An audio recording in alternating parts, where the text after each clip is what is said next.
There is a universal lie we tell ourselves, one that sounds so reasonable it's almost noble. I will begin when I am ready. We treat readiness as a destination, a state of perfect alignment where confidence is high, energy is boundless, and all uncertainty has been resolved. We wait for this mirage, believing action should flow effortlessly from inspiration. But this lie has cost more dreams than any failure ever could. It is a thief of time, a killer of momentum, leaving behind a quiet residue of regret that compounds over the years into a story of what if. The stark, liberating truth is this: if you wait until you feel ready, you will wait forever. The clock does not pause for your doubts. Life does not offer a neatly marked perfect starting line. The race of your ambitions is already underway, happening right now, with or without your participation. Your spot on the field remains empty, awaiting your decision to step onto it. This is not a book about positive thinking or mystical attraction. It is a manual for decisive, consistent action. It is written for anyone who feels the quiet ache of the gap between their current reality and their untapped potential. For those who are ready to close that gap, not with another elaborate plan, but with the raw, unfiltered power of motion. Understand this foundational principle. Growth is not a product of waiting for inspiration. It is a direct product of initiation. The most impactful people, the ones who build, lead, and create, are not necessarily smarter, luckier, or inherently more gifted. They have simply mastered a crucial switch. They start before the feeling of preparedness arrives. They have consciously traded the sterile safety of the waiting room for the messy, authentic effort of the arena. What follows is a practical system for making that trade. We'll dismantle, piece by piece, the intricate machinery of hesitation, the seductive excuses, the endless overthinking, the nightly negotiations with comfort. In its place, we will rebuild a mindset and a practice where action is the default setting, not a topic for endless debate. No more abstract theories, no more deferring to someday. The only fragment of time you ever truly possess, the only moment you can influence, is this one. Let's begin. There is a turning point in the journey of personal change. It does not typically arrive with a dramatic external event or a booming voice from the sky. It arrives subtly, with a quiet, irrevocable click deep within your psyche. It is the moment you become profoundly, unignorably exhausted by the weight of your own unused potential. You grow tired of the brilliant ideas that live and die in the Notes app on your phone. You weary of the eloquent, persuasive explanations you deliver to yourself about why next week, next month, or next season will be better. You feel drained, not by hard work, but by the immense mental energy spent curating a fantasy life you have not yet dared to build. This is the fatigue of self-negotiation. Do not mistake this fatigue for burnout or depression. It is something far more useful, your internal catalyst. It is the clear signal that you have finally outgrown the cramped quarters of your excuses. At this point, you no longer require a coach, a critic, or a crisis to challenge you. The ever-widening gap between the person you are and the person you sense you could become has become its own most powerful provocation. Here is the core truth you must internalize.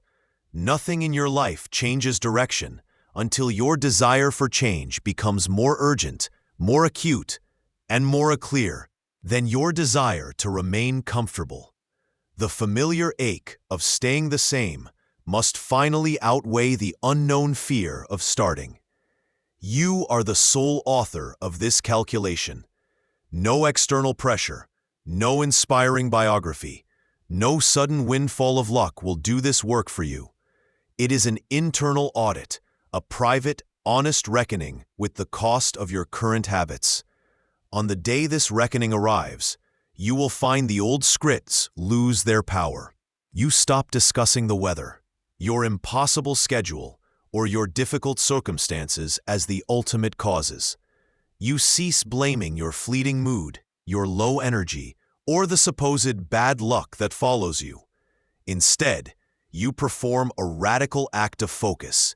You look directly at the only variable you have ever truly controlled, your very next move. This is the moment you reclaim your agency. You are not a passive victim of your conditions. You are the active architect of your responses. The power you have been seeking externally, in a new planner, a new guru, a new set of circumstances, is found internally, in ending the civil war within yourself. It is the power to calmly and firmly declare, enough, this cycle ends now, and then, without fanfare, to perform the one simple, unglamorous, necessary task you have been masterfully avoiding. That first action, however small, is more than just progress on a task. It is a decisive message to your own nervous system. It tells your brain, we are no longer a committee debating this issue. The debate is closed. We are now a body in motion. This is how you actively trade the fragile identity of someone who wants for the robust identity of someone who does. Remember, the ancient proverb says the journey of 1,000 miles begins with a single step. But even before that step, there is the decision to stop debating whether your shoes are tied perfectly, if the weather is ideal, or if you've studied the map long enough. The journey begins when you silence the committee and move. Between the spark of a productive intention and the action that brings it to life, there exists a critical, fleeting window of opportunity. Research and experience suggest this window is approximately 5 seconds long. In this brief span, you stand at a neurological crossroads. You can either act on the initial impulse toward progress, or you can hesitate. This hesitation is not benign. It is the fertile ground where doubt takes root. When you pause to think it over or consider the best approach, you are not engaging in strategic planning.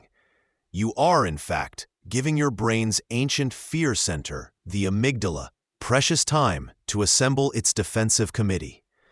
This committee's sole mandate is not your success, but your safety. Its goal is to keep you comfortable, secure, and free from perceived threat, which includes the social and psychological risks of effort and failure. It will present compelling, rational-sounding arguments for delay. Do it later when you're more alert. You should research this more first. What if people think you're not good enough? Your most potent tool against this internal bureaucracy is the 5-second rule. The rule is disarmingly simple.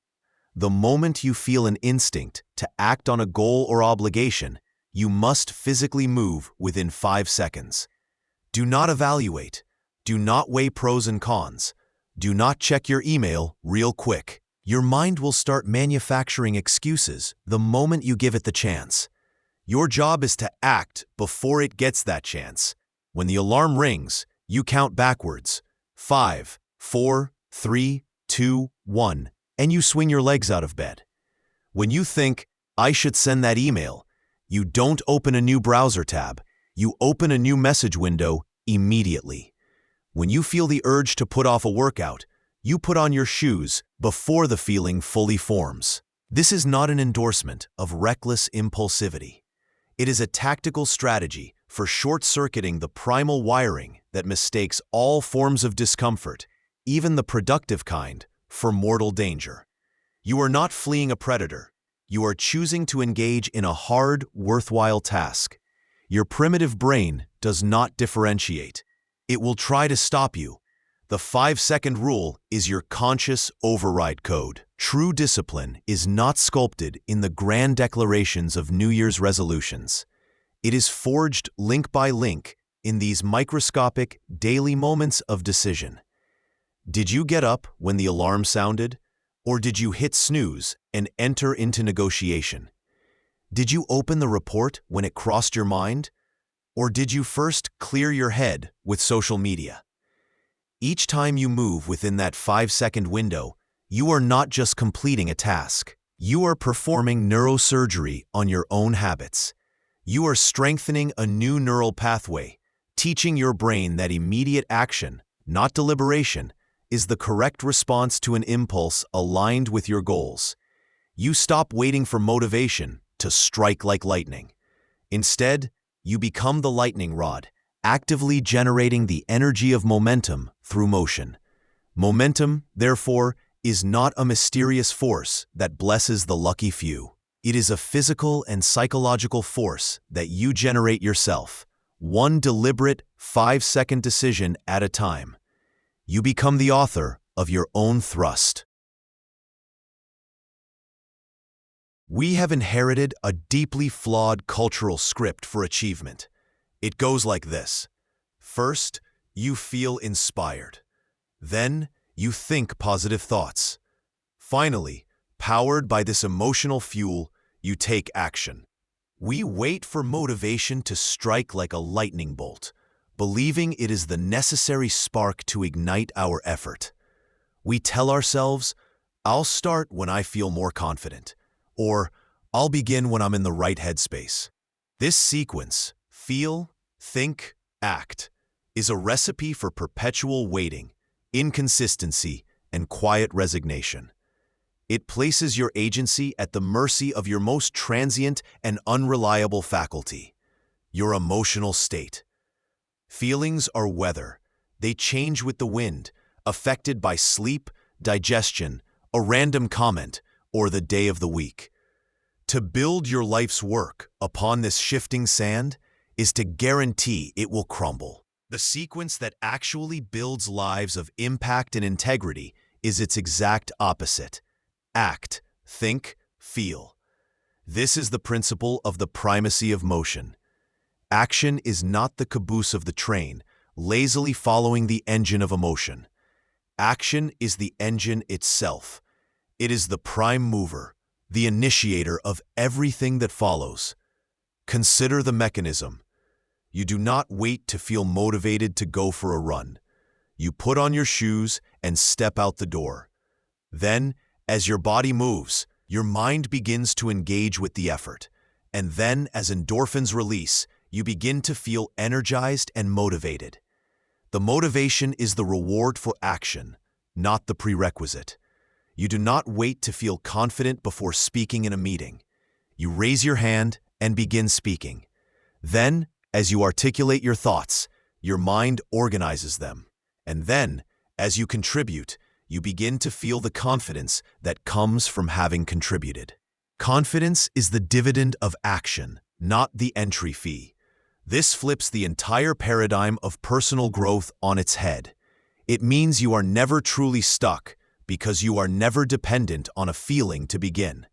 You are only ever one decisive motion away from changing your trajectory.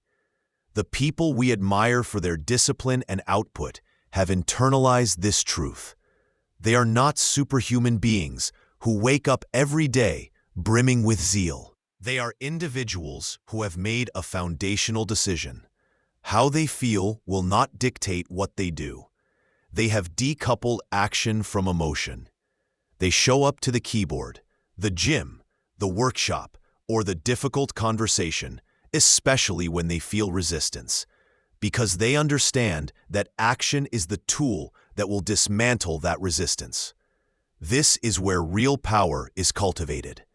When you act before you feel ready, you accomplish something far greater than the task itself. You teach your nervous system a new hierarchy of command. You demonstrate, through behavior, that your commitments and your values hold more authority than your temporary discomfort. You build a reputation with yourself as someone whose word is stronger than their mood.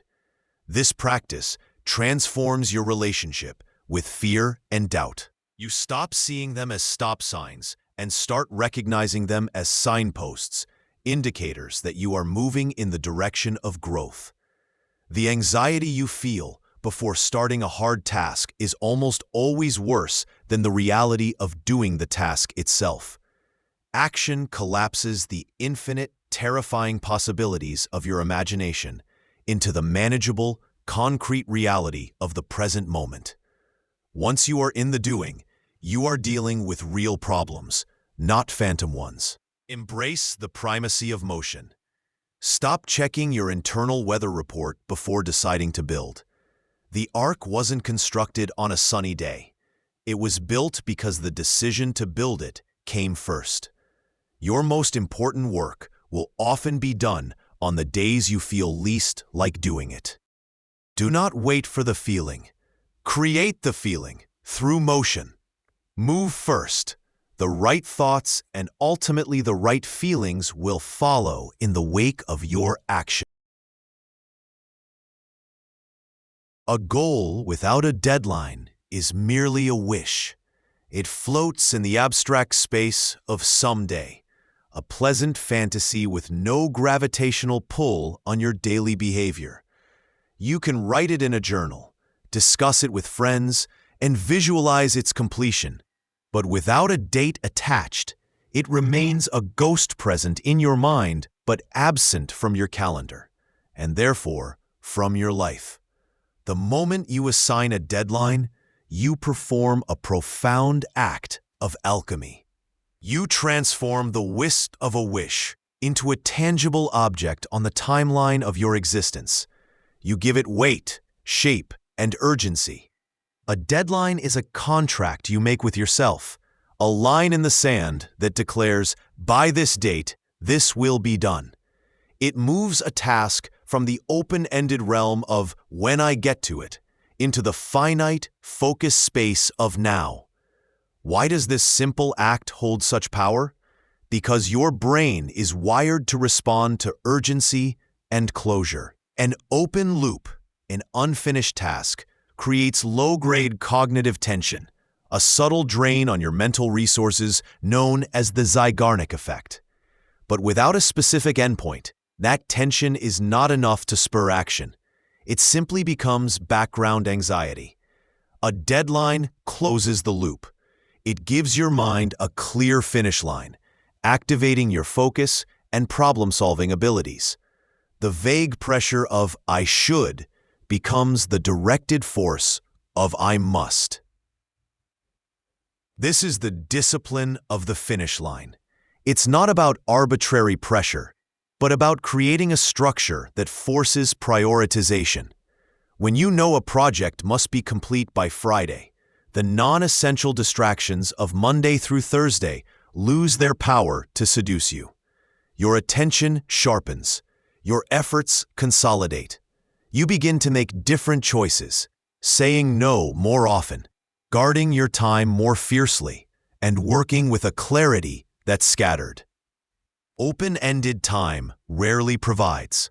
However, the true test of a deadline is not in setting it, but in honoring it, especially when it becomes inconvenient. This is where self-trust is forged. Every time you set a deadline for yourself and then quietly extend it because you don't feel like it, you erode your own authority.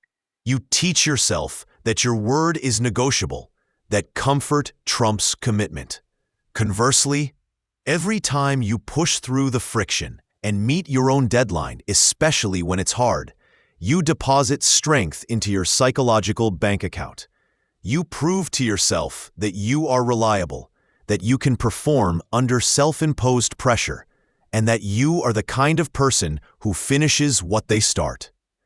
The practice is simple but transformative. Name it.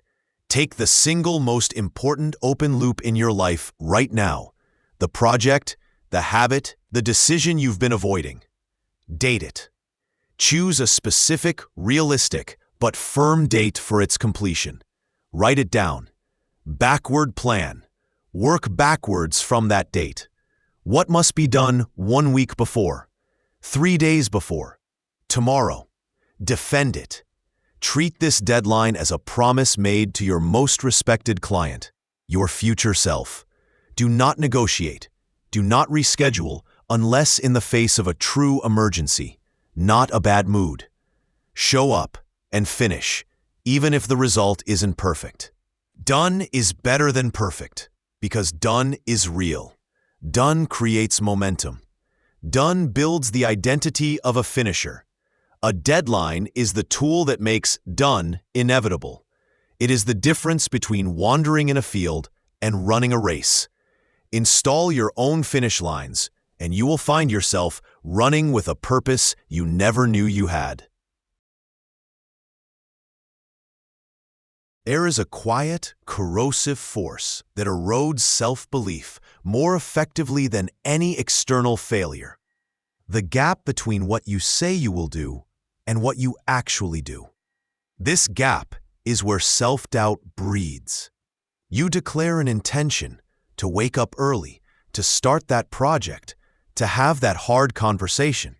And in the moment of speaking, you feel a surge of control.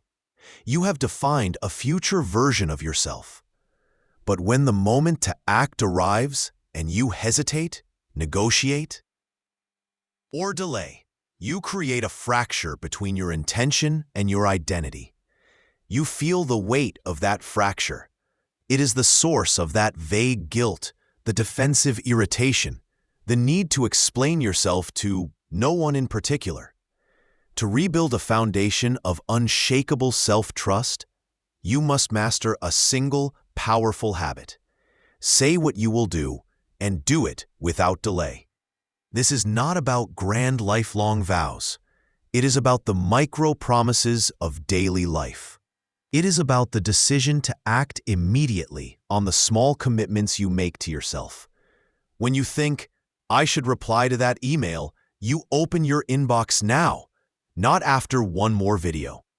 When you decide to drink a glass of water, you stand up and walk to the kitchen now, not when you finish this paragraph.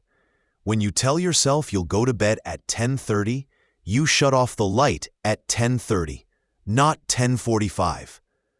Why is immediacy so critical? Because delay is the playground of the resistance. The space between decision and action is where your mind's committee of doubt holds its emergency meetings. Maybe later is better. You're not in the right frame of mind. It can wait. By removing that space, by linking decision and action as closely as a reflex, you starve the resistance of the oxygen it needs to breathe. This practice of immediate execution builds what can be called internal integrity.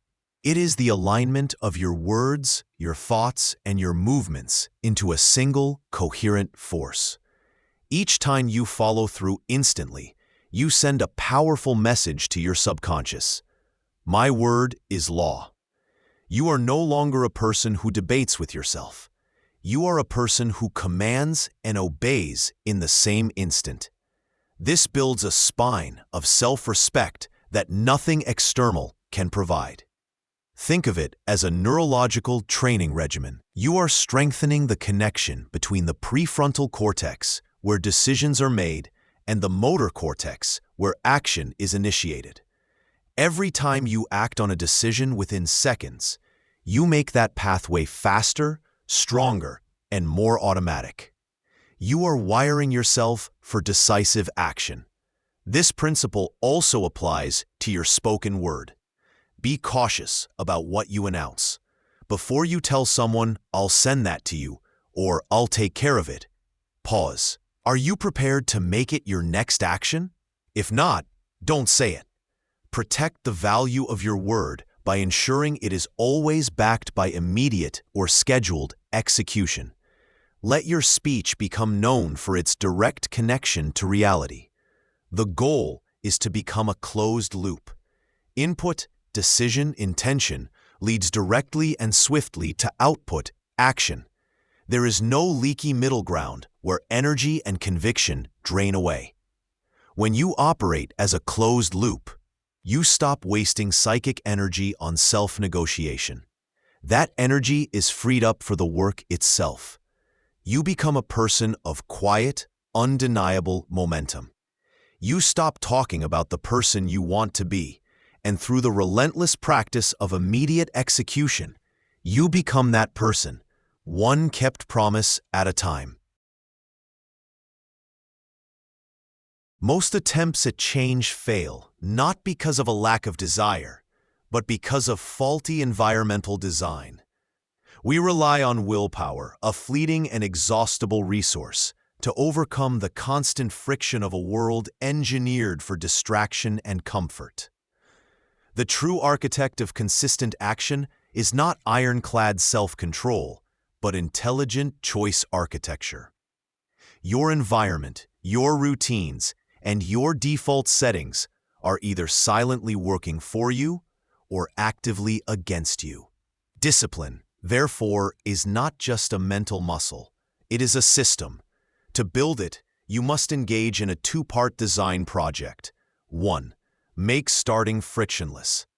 The biggest barrier to action is often the sheer effort of initiation. Your goal is to shrink this activation energy to zero. This is about pre-commitment, making decisions in advance, when your willpower is high, to eliminate the need for decision-making when your willpower is low. Preparation. Lay out your workout clothes the night before. Preload your project file on your computer and leave it open. Assemble the ingredients for a healthy breakfast in the morning. You are removing steps between intention and action. The 2-minute rule. Frame the start of any habit as a task that can be done in 2 minutes or less. Go for a run becomes put on my running shoes. Write the report becomes open the document and type the header. You are not committing to the full task, only to its trivial beginning. Momentum will often carry you forward. Design your defaults. Make the better choice the easier automatic choice. Unsubscribe from distracting newsletters. Use website blockers during work hours. Set your phone to Do Not Disturb. You are not fighting temptation. You are removing it from your field of vision. 2. Make quitting costly. While you lower the barriers to entry, you must simultaneously raise the barriers to exit. When quitting is easy and consequence-free, it becomes the path of least resistance. You must add friction and accountability to the act of giving up. Create public accountability. Announce your goal and deadline to someone whose opinion you respect, or to a community. The social cost of quitting now becomes a deterrent. You are leveraging your desire for consistency and social esteem. Implement a commitment device. This is a choice you make in the present that binds you to future action.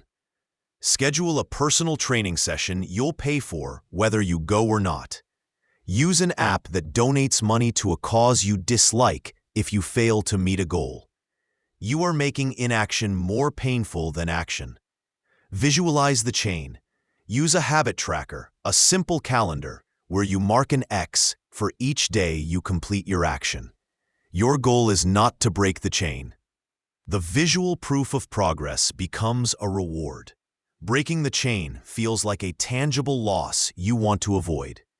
This systematic approach transfers the burden from your finite willpower to your intelligent environment. You stop asking, "Do I have the strength to resist distraction today?" and start operating within a world where the right path is the easiest path and the wrong path requires conscious effort to take. You are not trying to become a different person who makes perfect choices. You are designing a context in which your current self is naturally guided toward better choices. Discipline, in this light, is not a brutal act of self-denial, but a graceful act of self-support. You build the guardrails so that you can drive with focus, not white-knuckle the wheel to avoid going off the road every few minutes. There will be days, more than you anticipate, when your entire system seems to fail. The alarm rings and your body feels like lead.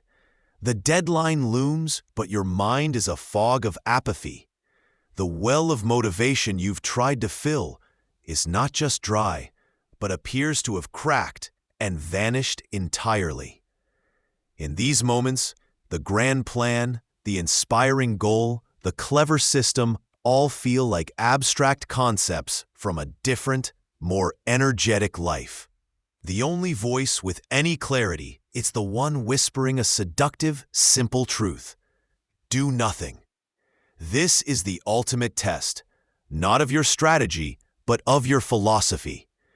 It is the moment that separates perpetual motion from permanent stall. Your response must be a tactical surrender of scale. Abandon the plan for the project. Forget the goal for the year, prospective goal. Disregard the entire workout. Reduce your entire ambition for the day to one non-negotiable principle. Take one step. This is not a metaphor. It is a literal, physical prescription. When you cannot fathom a full work session, open the document and write one sentence. When the thought of an hour at the gym is unbearable, put on your shoes and walk one block. When a difficult conversation paralyzes you, draft one line of what you need to say. The power of this action lies not in its output, but in its symbolism and its neurobiology. Symbolically, it is a flag planted in the territory of the day, declaring, "I am still in command." It is a refusal to let the day be a complete loss, a blank space ruled by inertia. It maintains your identity as a person who acts, even at the most minimal level. Neurobiologically, it works on the principle of action-generated motivation. Your feelings do not dictate your actions. Your actions can dictate your feelings. The simple physical act of beginning, the motor movement of typing, the kinesthetic shift of walking sends a signal to your brain that something is happening. It disrupts the stagnant emotional loop. Very often, that single step creates a slight shift in momentum. One sentence suggests a second. One block feels short, so you go another. One written line clarifies a second. You have broken the spell of absolute zero. This practice protects you from the most dangerous failure, the complete breakdown of your routine. Missing one day can easily become two. Two becomes a week, and a week becomes a forgotten goal. The one-step rule acts as a maintenance mechanism for your discipline. It keeps the engine turning over, even if it's not driving you 100 miles. It prevents the rust of idleness from seizing the gears entirely. Embrace the profound power of the minimal, viable effort. On the days you feel unstoppable, pour yourself out. But on the days you feel incapable, which are inevitable, your only job is to prove the whisper wrong. Do not do nothing. Do one thing. Take one step. That step, in the face of overwhelming resistance, is not a small victory. It is the most important victory you will have that day. It is the victory that keeps you in the game. The highest form of mastery in any endeavor is not the brilliant sporadic leap, but the consistent, unthinking return. The virtuoso pianist does not wrestle with the decision to practice each day. Her fingers find the keys as naturally as breathing. The prolific author does not wait for a muse to grant permission to write. He arrives at his desk at the same hour, and the words flow from the ritual itself. This is the power of ritualized routine, not as a cage of restriction, but as the architecture that makes excellence automatic. When action is embedded in a repeatable, contextual structure, it ceases to be a choice and becomes a reflex. You eliminate the most draining element of discipline, the daily negotiation. Your willpower is a finite resource, depleted by every decision, large and small. By constructing a routine, you make the critical decisions once, during the design phase, and then outsource their execution to to the structure of your day. You are not constantly asking, "Will I work out today?" You have already answered, "At 7 a.m., I am a person who works out." The question is settled. The mental energy saved is monumental. To build this architecture, focus on cues, rituals, and rewards. The cue, the trigger. This is the consistent, unambiguous signal that initiates the routine. It must be specific and unavoidable. It is not sometime in the morning, but after I pour my first cup of coffee, I sit at this specific desk. It is not when I have time, but the alarm labeled deep work sounds at 2 p.m. The cue removes the need for initiation energy. The ritual, the action itself, this is the sequence of behaviors you perform. The key here is to start impossibly small to ensure consistency. The ritual is not write 2,000 words. It is open the document and write for 25 minutes. The focus is on showing up and engaging in the process, not on the volatile outcome. The ritual is the non-negotiable container. What fills it can vary in quality, but the container itself remains sturdy. The reward, the completion signal. Your brain needs to know the routine is complete. This can be as simple as checking a box on a habit tracker, enjoying a few minutes of quiet with a fresh cup of tea, or the feeling of relief that comes from knowing the important work is done. This positive reinforcement wires the loop into your brain's reward system, making you want to repeat it.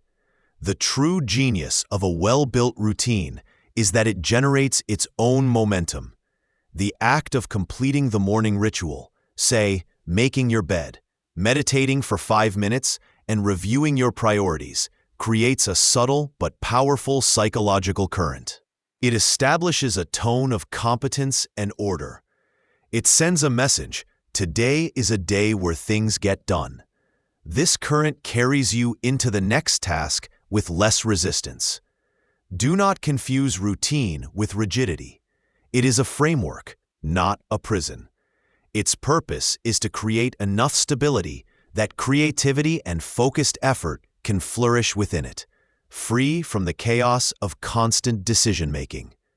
It is the trellis that allows the vine to grow upward, strong and directed. When your actions become automatic through routine, you achieve a state of cognitive freedom. You are no longer a manager of your impulses. You are an architect of your days. You stop living in reaction and start building by design. The routine becomes the hidden backbone of achievement, the silent pulse of progress that beats steadily, long after the initial excitement has faded. It is how ordinary actions, repeated without thought, create extraordinary results. The final, non-negotiable truth of accomplishment is this: your greatest breakthroughs will not occur on the days you feel inspired, but on the days you have to force yourself to show up. The days when everything in you pleads for a pass, when the world offers no applause, and when the only reward is the bitter satisfaction of having done your duty. This is where character is built, not in the spotlight, but in the solitary, dimly lit room of obligation. This is the principle of reliable presence. It is the commitment to be there for your own life, especially when your feelings are absent.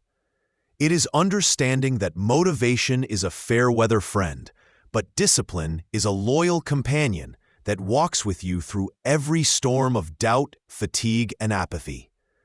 When you cultivate this quality, you achieve something far greater than any single goal.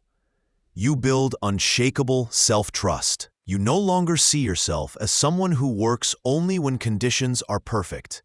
You become someone who can be counted on, most importantly, by yourself. You know with bone-deep certainty that if you commit to something, you will see it through.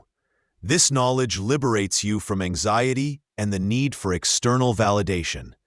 Your confidence stops being a mood and becomes a fact of your character. This practice of showing up against your own resistance is the forge where resilience is tempered. Each time you complete a task you wanted to abandon, you inoculate yourself against future quit impulses. You prove to your nervous system that discomfort is not an emergency, but a signal that you are growing. The next time resistance arises, it will be quieter because you have a documented history of overcoming it. Ultimately, this transforms your relationship with effort itself. Work is no longer something you do only when you feel like it. It becomes a sacred dialogue between your present self and your future self, a promise made and honored across time. The act of showing up becomes a form of self-respect. You are telling yourself, through action, you are worth this effort. Your dreams are worth this discomfort. Your future is worth this present sacrifice. This is the quiet core of genuine mastery.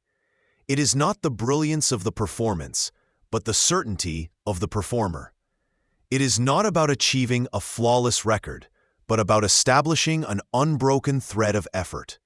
When you learn to show up for your life on the days you least want to, you gain the only power that truly matters.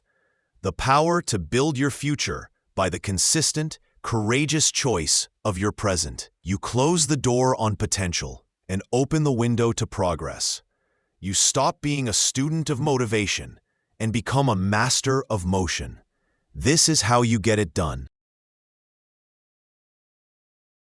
In the pursuit of getting things done, a paradoxical truth emerges. Doing more often means achieving less. The enemy of true progress is not inactivity, but distracted activity, the busy work, the minor efficiencies, the endless checklist items that create a comforting illusion of momentum, while the mountain you need to climb remains untouched. This is the tyranny of the urgent but unimportant. Your energy is a finite currency. To invest it where it yields the highest return, you must master the art of ruthless prioritization. This is not about managing time. It is about commanding your focus. It requires asking not, "What can I do today?" but "What is the one thing I can do today," such that by doing it, everything else becomes easier or unnecessary. This is the domino effect principle. Your most important task is not necessarily the biggest or loudest. It is the strategic one, the lead domino that, when tipped, sets off a chain reaction of positive outcomes and cleared obstacles. It is the difficult conversation that resolves 10 smaller conflicts. It is the core chapter that gives structure to the entire book. It is the foundational skill that makes all others easier to learn. To identify this task, you must engage in a daily interrogation of your own agenda. Look past the obvious: your inbox, your meeting schedule, and your to-do. Lists are often littered with reactive tasks. Set them aside. Ask the focusing question: what is the one thing I need to accomplish today that will have the most significant positive impact on my primary goal? Be brutally honest. The answer is often the task you are most likely to avoid because it is difficult, ambiguous, or fear-inducing. Protect the asset. Once identified, this task becomes your sovereign priority. Schedule it for your peak energy period. Guard that time with your professional life. All other tasks become secondary satellites, to be addressed only after your lead domino has fallen. This practice cultivates a powerful mindset: completion over completionism. You move from valuing a long list of checked boxes to valuing the profound depth of a single critical accomplishment. The satisfaction of knowing you moved the needle on what truly matters far outweighs the shallow buzz of clearing a dozen minor duties. Ruthless prioritization is the scalpel that cuts away the non-essential. It forces clarity, eliminates the anxiety of a cluttered mind, and channels your force into a precise, world-moving point. When you consistently execute on your one most important task, you don't just get things done, you get the right things done, and you create a cascade of progress that lifts all other aspects of your work and life. You stop being a participant in the chaos and become the author of your outcomes. Momentum is ignited by starting, but it is sustained by finishing. Our world glorifies the launch, the new idea, the bold announcement, the thrilling beginning. Yet, it's in the quiet, often tedious, final 10% of a task where true character is forged and real value is created. This is the discipline of completion, the unwavering commitment to carry every worthy endeavor across the finish line, to transform potential energy into kinetic results. Why do we falter at the end? The initial excitement has faded. The novel has become familiar. Fatigue sets in, and the siren song of a new, shiny project beckons. This is the messy middle, where countless dreams are abandoned, not with a bang, but with a slow, quiet fizzle. To combat this, you must reframe your relationship with the final stage. See it not as a drag, but as the zone of differentiation. This is where amateurs stop and professionals step up. It is in this final polish, this last review, this extra round of edits, that good work becomes exceptional. To cultivate this discipline, implement the No Open Loops protocol. An open loop is any project or task you have officially begun but not officially concluded. Each open loop, no matter how small, represents a tiny drain on your cognitive resources, a promise your brain remembers is unfulfilled. Your goal is to systematically close these loops. Define done. For every task, explicitly define what finished looks like. Is it email sent, reports submitted, project files archived? Vagueness is the enemy of completion. Batch and bulldoze. Regularly audit your active projects. For those that are languishing at 90%, schedule a completion sprint. Dedicate a block of time to doing nothing but pushing these tasks to 100%. The psychological lift of clearing the deck is immense. Celebrate closure. Create a simple ritual for completion. When you finish a significant task, pause. Take 2 minutes to acknowledge it. Mark it as done in your system. Feel the weight lift. This positive reinforcement wires your brain to seek the satisfaction of an ending. Mastery is not a collection of brilliant beginnings. It is a portfolio of finished work. Each completed task, project, or goal is a brick in the edifice of your self-trust and your professional reputation. It builds what author Stephen Pressfield calls the professional's mindset, the understanding that your job is not to be inspired, but to be reliable, to show up and deliver the final product, intact and on time, regardless of the internal weather. When you make completion a non-negotiable standard, you shift from being a person of potential to a person of results. You build a track record that speaks for itself. Opportunities begin to seek you out, not because you have the best ideas, but because you have the proven ability to translate ideas into reality. You stop being a starter and become a finisher. And in a world full of people who are great at beginning things, the finisher is the rarest and most valuable asset of all. A hidden enemy lurks in the final stages of any worthwhile endeavor, more insidious than procrastination, the perfectionist's paralysis. It is the urge to refine, revise, and rework past the point of reason, seeking an impossible standard before declaring something complete. It masquerades as dedication to quality, but at its core, it is often a fear of judgment, a resistance to the finality of putting your work into the world where it can be evaluated. This is where you must embrace the courage of imperfect action, a principle best summarized as, don't wait to get it perfect. Get it going, then get it better.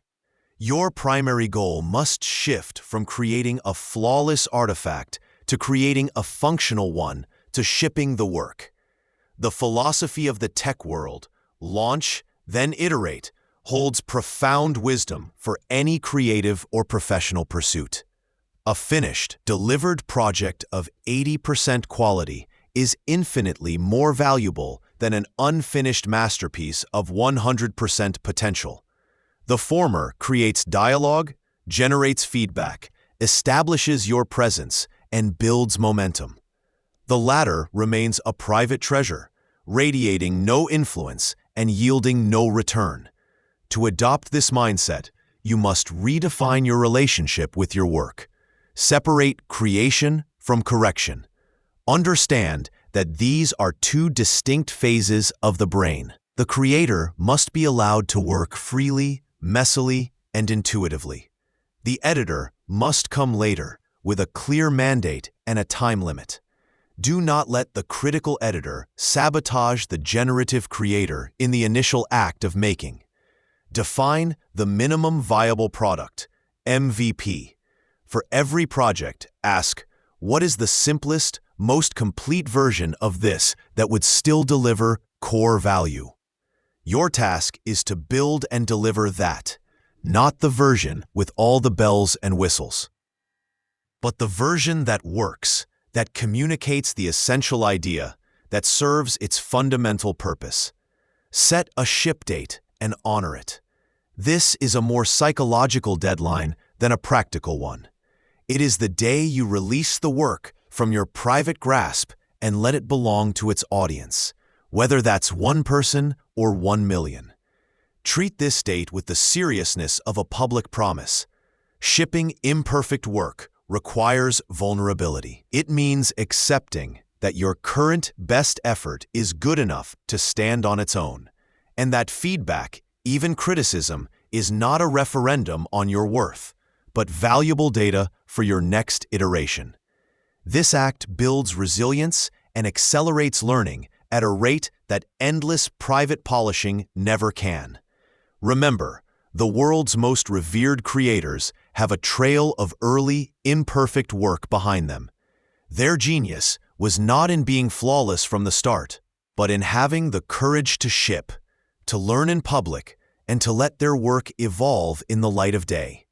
Your legacy will be built not by the projects you perfected in secret, but by the ones you had the bravery to finish and release. Done is the engine of progress. Perfect is its illusionary destination. Choose progress. A relentless focus on getting it done contains a hidden trap. The belief that non-stop output is the sole path to results. This is a fallacy that leads to depletion, resentment, and ultimately, a collapse of the very system you're trying to drive. The engine that runs at full throttle without maintenance will seize. The soil that is perpetually planted without fallow periods will turn to dust. True, sustainable productivity operates on a cycle, not a linear grind. It understands that strategic restoration is not the enemy of action, but its essential partner. This is the principle of oscillation, the intentional rhythm between focused exertion and deliberate recovery. Your capacity for deep, creative, and disciplined work is not infinite. It is a renewable resource, but only if you actively renew it. Willpower, focus, and cognitive clarity are like muscles. They fatigue with use and strengthen with stress followed by rest. Ignoring the rest phase leads to chronic fatigue, where you are moving but producing little of value, trapped in a state of busy inefficiency. To build this replenishment cycle, you must institutionalize two practices: the sanctity of deep rest This is not passive scrolling or semi-conscious television watching. This is active, intentional restoration. It is sleep defended as non-negotiable. It is walks in nature without a podcast. It is time spent in true leisure, activities that absorb and relax you, not just distract you. Schedule these periods as you would your most important meetings. They are the white space that allows the text of your work to have meaning. The strategic pause. Within the workday itself, you must combat the law of diminishing returns. The Pomodoro technique, 25 minutes of focus, 5 minutes of rest, exists for a neuroscientific reason. Your brain's attentional resources deplete. A short, complete break, standing up, looking out a window, taking 10 deep breaths, allows those resources to partially replenish. The key is complete detachment from the work task during the pause. These are not moments to check email, but to genuinely step away. This philosophy reframes productivity from a measure of hours worked to a measure of energy intelligently invested. It asks, am I working at my best or just working at length? When you honor the replenishment cycle, you will find that your focused work periods become sharper, more creative, and more efficient. You solve problems faster. You make fewer errors. You access insight instead of just effort. Accept this non-negotiable truth. You cannot build a legacy in a single sprint. You build it through a marathon run with consistent, intelligent pacing. The discipline to stop is as important as the discipline to start. By building rhythms of restoration into the fabric of your life, you ensure that your capacity to get it done is not a finite well, but a spring that continually refills itself. You stop burning out and start burning steadily, brightly, and for the long. We have traversed the landscape of execution, from the first spark of decision to the final discipline of shipping and restoration. We have dismantled hesitation, designed environments for focus, and championed momentum over mood. Yet all these techniques and principles converge on a single transformative point: the integration of action into your identity. This is the ultimate shift. It is the move from doing disciplined things to being a disciplined person. It is when getting it done ceases to be an external goal you pursue and becomes the internal compass by which you navigate. You no longer ask, how can I force myself to do this? You simply recognize, this is what I do. This is who I am. This integration occurs subtly, through the relentless repetition of the very practices outlined in this book.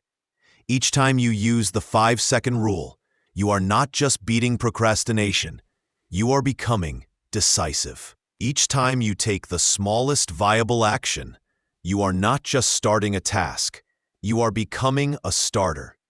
Each time you show up on a low-energy day, you are not just maintaining a streak, you are becoming reliable.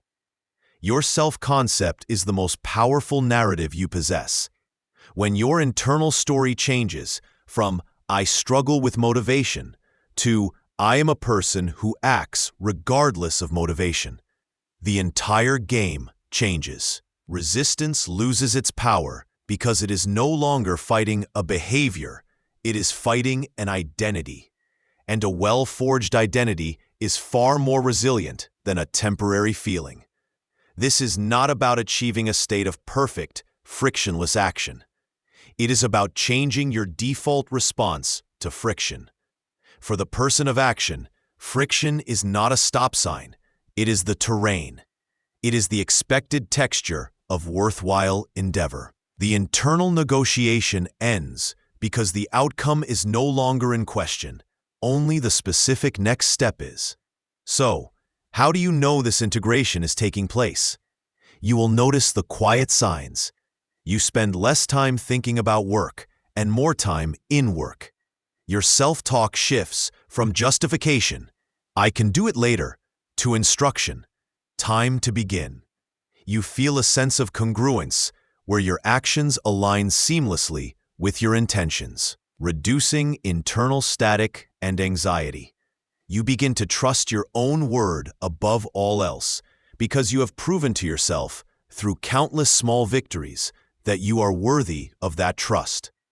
Getting it done becomes your signature. It is the quiet confidence you carry, the predictable result others can expect from you, and the foundational peace you grant yourself. You are no longer at war with your potential. You are in partnership with it, channeling it steadily into the real world through consistent, courageous action. This is the final lesson and the first day of your new reality. You are not waiting for a better life. You are building it one decisive, completed action at a time. The person you have been waiting to become is the person you choose to be right now by moving. The journey of mastery has no final destination, only a constant direction, forward through action. Now go. Your work awaits. A book about completion must, by its own principles, have an end. But a life of action does not. Consider this not a conclusion, but a commissioning. The pages you have read are not a prescription to be swallowed, but a toolkit to be worn. The true measure of this work will not be found in your agreement with its ideas, but in the subtle, irrevocable changes to your daily rhythm. It will be found in the seconds you reclaim between impulse and action, in the weight you feel lift after honoring a small promise to yourself, in the quiet pride that comes from a day lived in alignment rather than avoidance. You now hold the keys. You understand that the bridge between the life you have and the life you want is built not of wishes, but of wooden, hammered, tangible actions.